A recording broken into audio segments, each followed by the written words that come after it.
This is Garis, Masculist, MGTOW flyers, that is 2 3-page essays on the themes of masculism and MGTOW, written by and read aloud by Prof. Dr. Hugo de Garis. This is flyer number 483, entitled The Fluffie Feminist Between Stage in History. Description.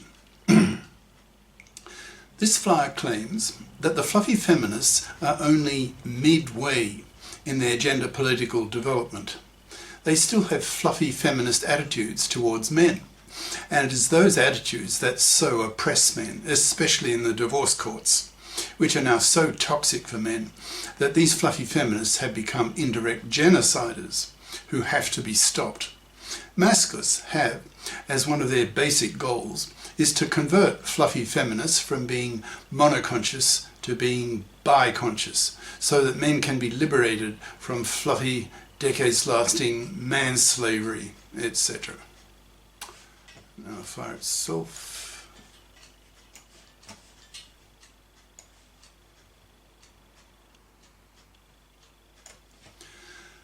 The Fluffy Feminist Between Stage in History, by Prof. Dr. Hugo de Garis. Email profhugodegaris@yahoo.com. Website profhugodegaris.wordpress.com. This masculinist flyer is more contemplative than most that I make.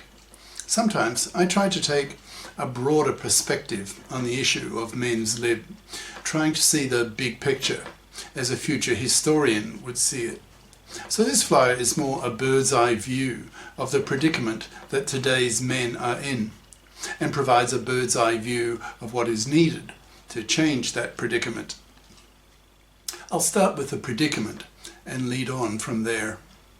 I believe that the dominant reality in today's gender politics for men is the fluffy feminist takeover of the divorce courts, with all the enormous implications that that takeover has caused. To explain its enormous significance, I need to step back a bit and give a bit of history from both a male and a female perspective, since both play an important role in this flyer. Go back more than a century in Western countries. Most people in those days were farmers who had a lot of children, and both parents worked hard and full-time. Gender roles, or sex roles, as they were labelled when I was a male feminist in the 70s, were well defined and largely unquestioned, since they made a lot of sense. The father, the male, with his male brain and his male strength, did the heavy work, handled the machinery, did the ploughing, mended the fences, etc. The mother looked after the many kids, cooked for the family, kept the stove burning, washed the family's clothes, hung them out to dry, chopped the wood, mended the clothes, etc. The father and the mother had full-time jobs running the farm. They were a team. Now jump to the late 1960s, just after the greatest social revolution in history, namely the male invention of the contraceptive pill that subsequently changed everything.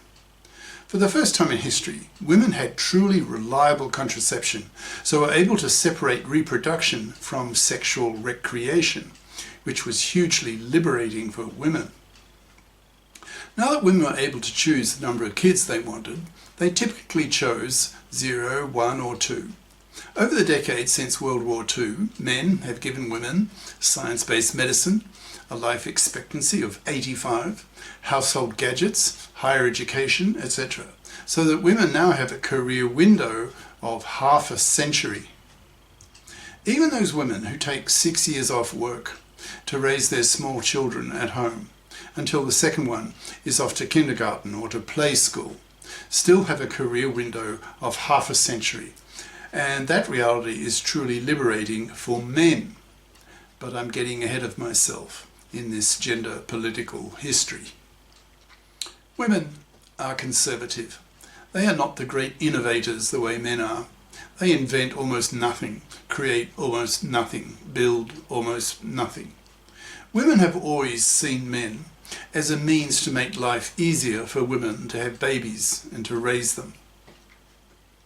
Women share 0 genes with the men they marry, but do share half their genes with their kids.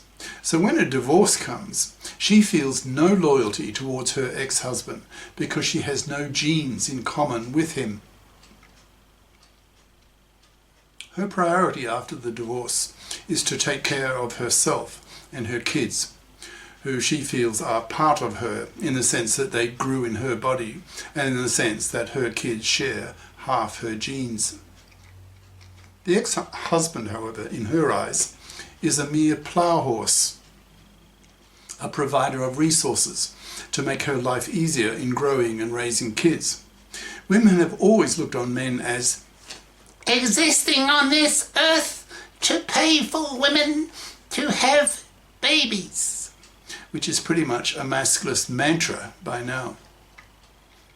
In the late 60s, large numbers of educated upper middle class young women really started questioning the traditional housewife role of their mothers and objected. They could see that with their 2 kids, they would still have decades of life left to do other things than raise 2 kids. They then pushed to enter the workforce, which they did in their millions. On doing this, they ran up against the customs and traditions of a male-dominated workplace, which had been the norm for centuries. So not surprisingly, a lot of more conservative men objected to women sharing their work environment, bringing with them their negative female characteristics, their nagging, their prattle, etc. From the women's point of view, the more radical ones called themselves feminists, and after a few years of raising their feminist consciousnesses, thinking about the disadvantages of the traditional housewife role and how men blocked them from becoming new women, they started pushing hard for fundamental changes in the law that would benefit women. They quickly obtained the right to have equal pay for equal work, the right to enter the professions. They obtained the abortion right, in brackets, that the Masculists call the MARER, that's M-A-R-E-R, equals maternity rejection right, as distinct from the PARA, equals, that's P-A-R-E-R, equals paternity rejection right, that men don't yet have, close brackets. They got fault-free divorce and took over the divorce courts, relabeling them family courts, which is where men's nightmares began. I now need to introduce some masculist terminology before proceeding further, since the following takes a masculist perspective on how women badly affected men in the divorce courts. A masculist is a men's libber, out to liberate men from manslavery by women, to men-fair the gender laws, and to promote lifestyles for men that make men happier. A fluffy, based on the word fluff, is a masculist label for a traditional woman who expects to be able to parasite off the labour and money of a man for decades of his life. A fluffy feminist is a feminist who still has fluffy expectations towards men, seeing men as cash machines whose primary role from the point of view of women is to be resource providers for women, to make women's role of growing and raising kids much easier. This attitude of women that, quote, men exist on this earth to pay for women to have babies, is deeply ingrained, even with feminists. In today's world, most feminists are fluffy feminists when it comes to their expectations towards men. The fluffy feminists who took over the divorce courts then made marriage and paternity such a shitty deal for men that they have become indirect genociders. They have created a catastrophe that society must soon address, or there will be a sex war and whole populations will be wiped out due to young men utterly rejecting marriage and paternity. In many countries now, 2/3 of young men refuse to marry and refuse to be fathers, since they want no part of the traditional role of the man being married and paying his wife to have kids. The fluffy feminists who took over the divorce courts have made them so toxic for divorcing fathers that young men look at their divorced fathers, uncles, older male friends and tell themselves, quote, fuck marriage, fuck kids, I'm going my own way. I'm going to live the MGTOW, that's MGTOW, that's men going their own way, lifestyle, end quote. MGTOWs are an important branch of the men's lib movement who reject marriage, reject paternity, and spend their money on themselves, avoiding the 1 in 4 chance as a married father of being financially crucified and having his life destroyed in the hated fluffy feminist dominated divorce court system that will strip his kids away from him by giving his ex-wife custody of them with a 90% probability. He will have to make child payments to them, but he will barely be allowed to see them, maybe 2 visits a month. He will lose half his stuff and half his wealth to her. He will lose his house to her so she can raise her kids in it. And if she's a real fluffy, he may be forced to pay her alimony for the rest of his life so that she continues to parasite off his money after the divorce the way she did before the divorce. These massive injustices towards men are so great that it's not surprising that so many young men refuse to be manslaved. The divorcing mothers don't care about the plight of their ex-husbands since, as women, they see men as cash machines, as resource providers. Women have always seen men this way. This is one of the essential ideas of the MGTOWs, who are very into female psychology, especially evolutionary psychology, that women do not love men unconditionally, but rather conditionally, that is, only if he is a good provider, that is, giving her and her kids food, shelter, protection, etc. In the distant past, if a man lost his ability to provide his woman with resources, then she evolved the ability to quickly, coldly, disloyally dump him in favour of a more sexploitable male, giving him her vagina in exchange for his male-hunted meat that kept her and her babies alive.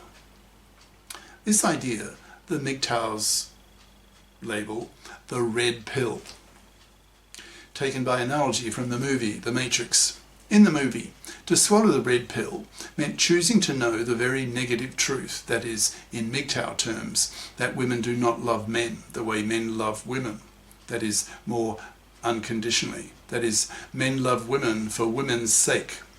Women love men for babies' sake. A divorcing wife/mother usually has no loyalty towards her divorcing ex-husband and often has the attitude of, in quotes, taking him for all he's got. That is, extracting so much money from him that often he ends up sleeping in his car. But things get much worse, because there are consequences to the actions of the MGTOWs, who are rejecting marriage and paternity in such large numbers. They are obviously causing the birth rate to crash, and that will eventually wipe out whole populations. But the Masculists and the MGTOWs are merely reacting to the toxicity of the fluffy feminist-controlled divorce courts, so claim that the root cause of the crash in the birth rate are the fluffy feminists who have taken over the divorce courts and made them so toxic for men that they have made marriage and paternity toxic for men. Since responsible males, masculist soldiers, will, in capital letters, not tolerate that these fluffy feminist hypocrite genociders indirectly wipe out whole populations, they will put their male foot down and stop these fluffy feminists, initially with a masculist, hateful, ideological tirade, and if that fails, with bullets in a sex war. I now come to the heart of this flyer that is made explicit in the very title of this flyer, that is, that the fluffy feminists are in a between stage in their gender political development. They are in effect halfway women. That is, they have only had their feminist consciousness raised. They have yet to have their masculist consciousness raised as well. This makes them, by definition, monoconscious. That is, they have only had their feminist consciousness raised and know nothing about masculism, about how women oppress men far worse than vice versa. Even rape, which is one of the worst ways that men oppress women, is small beer in comparison with the many ways that women oppress men that are continuous and last decades. The worst being Fluffy's decades-lasting financial parasitism, manslaving him to work for her for decades of his life.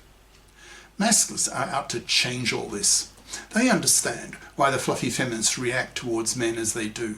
Fluffy feminists have not yet had their masculinist consciousness raised, so are not conscious that they are manslavers in the eyes of the masculists, who did not bother to get career-competent educations at high school and college, so expect, Fluffy style, to be able to parasite off the labour and money of a man for decades of his life. This is the end of part 1.